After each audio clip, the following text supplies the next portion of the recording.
We come to chapter 48 of Nicholas Nickleby by Charles Dickens. And just to remind you, Nicholas is in love. He has met Madeline Bray, the object of his love, and if it were possible, has fallen even more deeply and passionately in love with her than ever. But he has also met her father and seen what a cruel and selfish man he is. The prospect of Nicholas making Madeline his bride seems even further away than it had been before.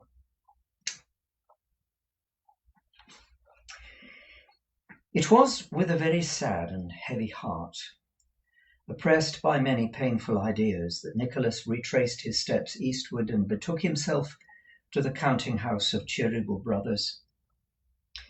Whatever the idle hopes he had suffered himself to entertain, whatever the pleasant visions which had sprung up in his mind had grouped themselves around the fair image of Madeline Bray, they were now dispelled, and not a vestige of gaiety and brightness remained. Still, there were the secret feelings in existence just the same.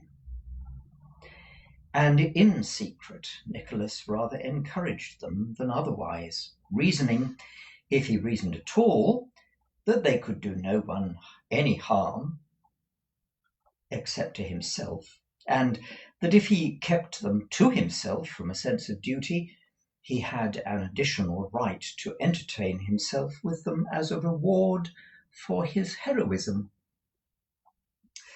All these thoughts, coupled with what he had seen that morning and the anticipation of the next visit, rendered him a very dull and listless companion, abstracted, so much so that Tim Linkinwater suspected that he must have made a mistake in a figure somewhere which was preying upon his mind, and seriously conjured him, if that was the case, to make a clean breast and scratch it out, rather than have his whole life embittered by the tortures of remorse.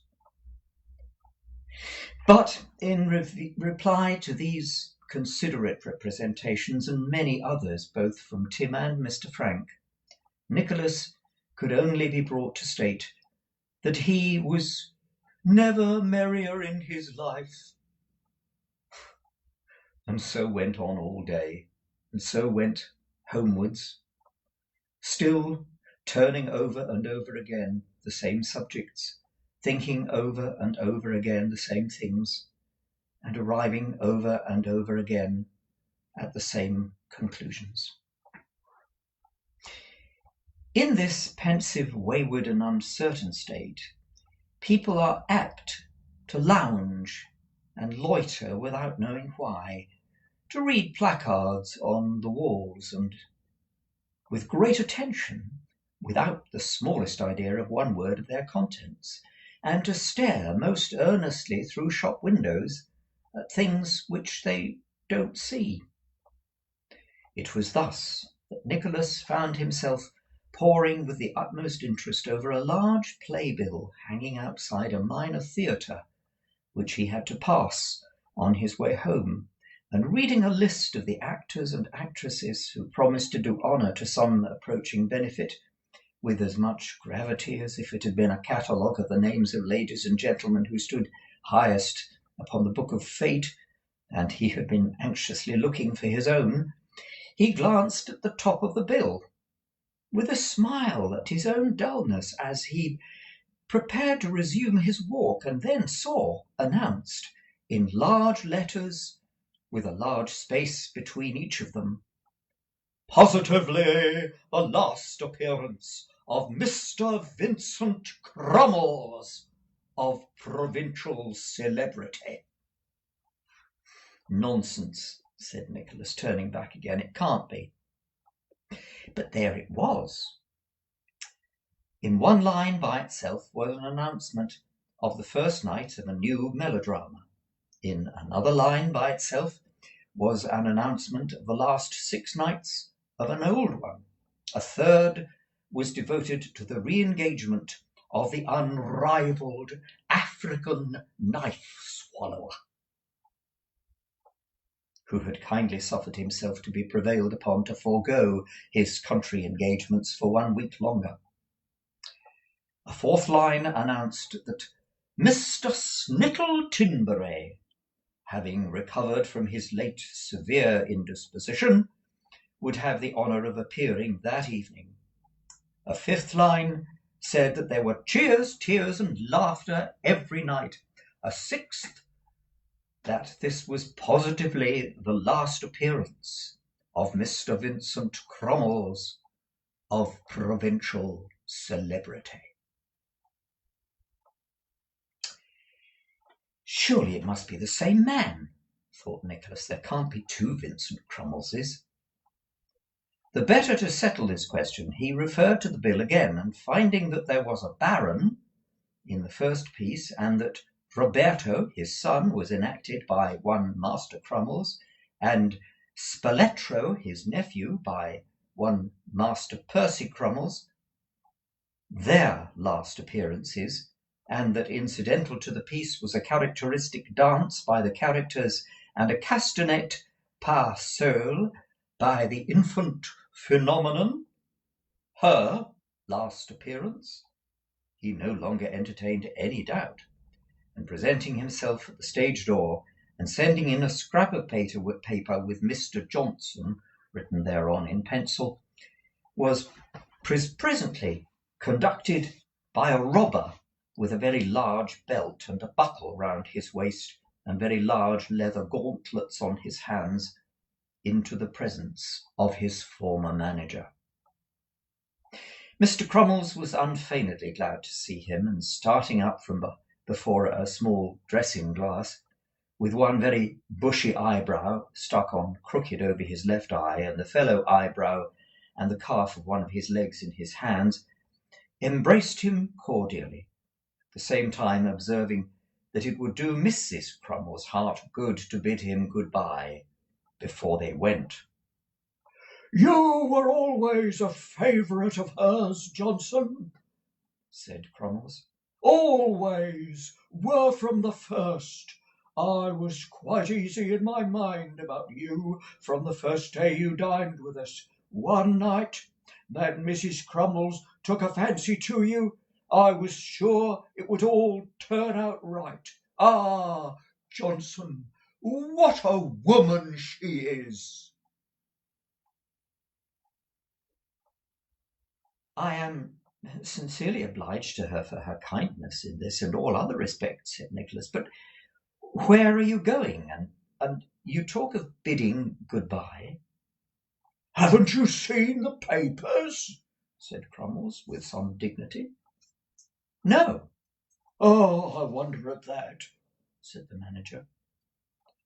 "It was among the varieties. I had the paragraph here somewhere, but I don't know. Oh, yes, here it is." So saying, Mr. Cromwells, after pretending that he thought he must have lost it, produced a square inch of newspaper from the pocket of the pantaloons he wore in private life, which, together with the plain clothes of several other gentlemen, lay scattered about at the kind of dresser in the room, and gave it to Nicholas to read. "The talented Vincent Cromwells, long favourably known to the fame as a country manager and actor of no ordinary pretensions, is about to cross the Atlantic on an historic expedition. Cromwells is to be accompanied, we hear, by his lady and gifted family. We know no man superior to Cromwells in his particular line of character, or one who, whether as a public or private individual, could carry with him the best wishes of a larger circle of friends. Cromwells is certain to succeed."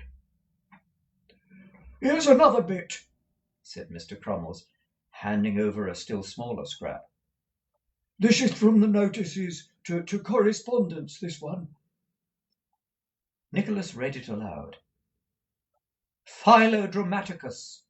Crummles, the country manager and actor, cannot be more than 43 or 44 years of age. Crummles is not a Prussian, having been born in Chelsea. "Huh!" said Nicholas. "That's an odd paragraph." "Very," returned Crummles, scratching the side of his nose and looking at Nicholas with an assumption of great unconcern. "I can't think of who put that in. I didn't." Still keeping his eye on Nicholas, Mr. Crummles shook his head twice or thrice with profound gravity, and remarking that he could not for the life of him imagine how the newspapers found out the things they did, folded up the extracts and put them in his pocket again. "I am astonished to hear this news," said Nicholas. "Going to America? You had no such thing in contemplation when I was with you." No, replied Crummles. "I hadn't then. The fact is that Mrs. Crummles, most extraordinary woman, Johnson, most extraordinary woman." Here he broke off and whispered something in his ear. "Oh," said Nicholas, smiling, "the prospect of an addition to your family." "The 7th addition, Johnson," returned Mr. Crummles solemnly. "I thought such a child as the phenomenon might have been a closer, but it seems we are to have another. She is a very remarkable woman." "I congratulate you," said Nicholas, "and I hope this may prove a phenomenon too." "Why, it's pretty sure to be to something uncommon, I suppose," rejoined Mr. Crummles. "The talent of the other three is principally in combat and serious pantomime. I should like this one to have a turn for juvenile tragedy. I understand that they want something of that sort in America very much. However, we must take it as it comes. Perhaps it may have a genius for the tightrope. It may have any sort of genius. In short, if it takes after its mother, Johnson, for she is a universal genius. But whatever is the genius shall be developed." Nicholas responded to this confidence on the part of Mr. Crummles by confiding to him his own real name, situation, and prospects, and informing him in as few general words as he could of the circumstances which had led to their first acquaintance. After congratulating him with great heartiness on the improved state of his fortunes, Mr. Crummles gave him to understand that the next morning he and his were to start for Liverpool, where the vessel lay which was to carry them from the shores of England, and that if Nicholas wished to take a last adieu of Mrs. Crummles, he must repair with him that night to a farewell supper given in honour of the family at a neighbouring tavern, at which Mr. Snittle would preside, while the honours of the vice-chair would be sustained by the African knife-swallower. The room being by this time very warm and somewhat crowded in consequence of the influx of 4 gentlemen who had just killed each other in the piece under representation, Nicholas accepted the invitation and promised to return at the conclusion of the performances, preferring the cool air and twilight of the out-of-doors to the mingled perfume of gas, orange peel, and gunpowder which pervaded the hot and glaring theatre. He availed himself of this interval to buy a silver snuff-box, best his friends would afford. As a token of remembrance for Mr. Crummles, and having purchased besides a pair of earrings for Mrs. Crummles, a necklace for the phenomenon, and a flaming shirt-pin each for the young gentleman, he refreshed himself with a walk, and returning a little while after the appointed time, found the lights out, the theatre company, and the curtain raised for the night, and Mr. Crummles walking up and down the stage, expecting his arrival. "Tinbury won't be long," said Mr. Crummles. "He played the audience out tonight. He does a faithful black in the last piece, and it takes him a little longer to wash himself." "A very unpleasant line of character, I should think," said Nicholas. "Oh, I don't know," replied Mr. Crummles. "It comes off easily enough, and there's only the face and neck. We had a first tragedy man in our company once, who, when he played Othello, used to black himself all over. But that's a feeling of a part, and going into it as it's meant to be gone. It isn't usual, more's the pity." Mr. Snittle Tinbury now appeared, arm in arm with the African knife swallower, and being introduced to Nicholas, raised his hat half a foot, and said he was proud to know him. The swallower said the same, and looked and spoke remarkably like an Irishman. "I see by the bills you have been ill, sir," said Nicholas to Mr. Tinbury. "I hope that you are none the worse for your exertions tonight." Mr. Tinbury, in reply, shook his head with a gloomy air, tapped his chest several times with great significancy, and drawing his cloak more closely around him, said, "But no matter, no matter. Come." It is observable that when people upon the stage are in any strait, involving the very last extremity of weakness and exhaustion, they invariably perform feats of strength requiring great ingenuity and muscle power. Thus, a wounded prince or bandit chief, who is bleeding to death and too faint to move except to the softest music, and then only on his hands and knees, shall be seen to approach a cottage door for aid, in such a series of writhings and twistings, with such curlings up of the legs and rollings over and over, and gettings up and tumblings down again, as could never be achieved save by a very strong man skilled in posture making. And so natural did this sort of performance come to Mr. Snittle Tinbury, that on their way out of the theatre and towards the tavern where the supper was to be held, he testified the severity of his recent indisposition and its wasting effect upon the nervous system by a series of gymnastic performances, which were the admiration of all the witnesses. "Why, this is a joy indeed I had not looked for," said Mrs. Crummles, when Nicholas was presented. "Nor I," replied Nicholas. "It is by mere chance that I have this opportunity of seeing you, although I would have made great exertion to have availed myself of it." "Here is one whom you know," said Mrs. Crummles, thrusting forward the phenomenon in a blue gauze frock, extensively flounced, and trousers of the same. "And here another, and another," presenting the Master Crummleses. "And how is your faithful friend, the faithful Digby?" "Digby?" said Nicholas, forgetting at the instant that this was the name of Smike in the theatrical profession. "Oh, yes, he's quite. What am I saying? He is very far from well." "How?" exclaimed Mrs. Crummles with tragic recoil. "I fear," said Nicholas, shaking his head and making an attempt to smile, "that your better half would be more struck with him now than ever before." "What do you mean?" rejoined Mrs. Crummles in her most popular manner. "Whence comes this altered tone?"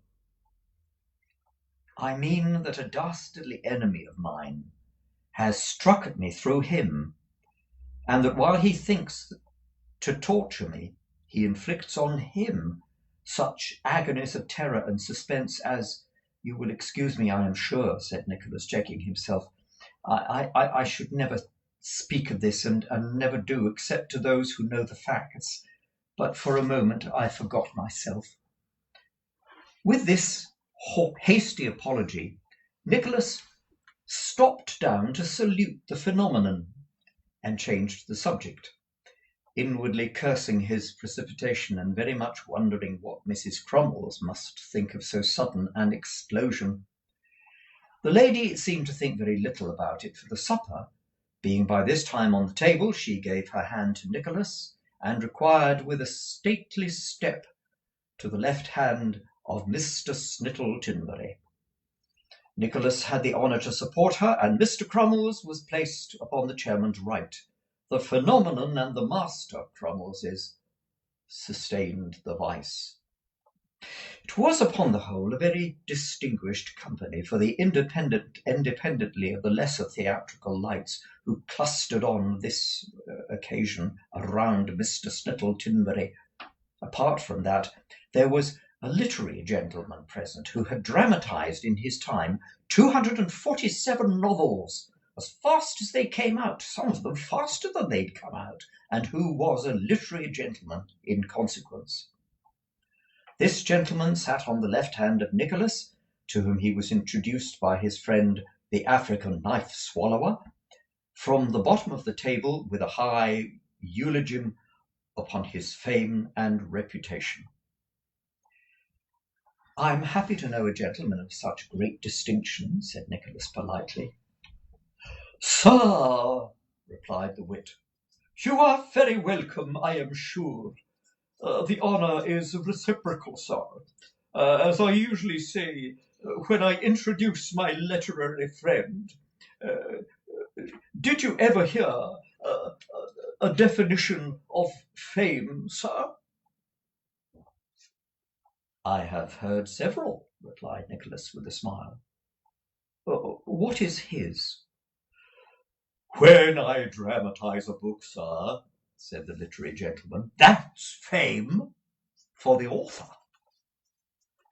"Oh, indeed," rejoined Nicholas. "Certainly, that's fame, sir," said the literary gentleman.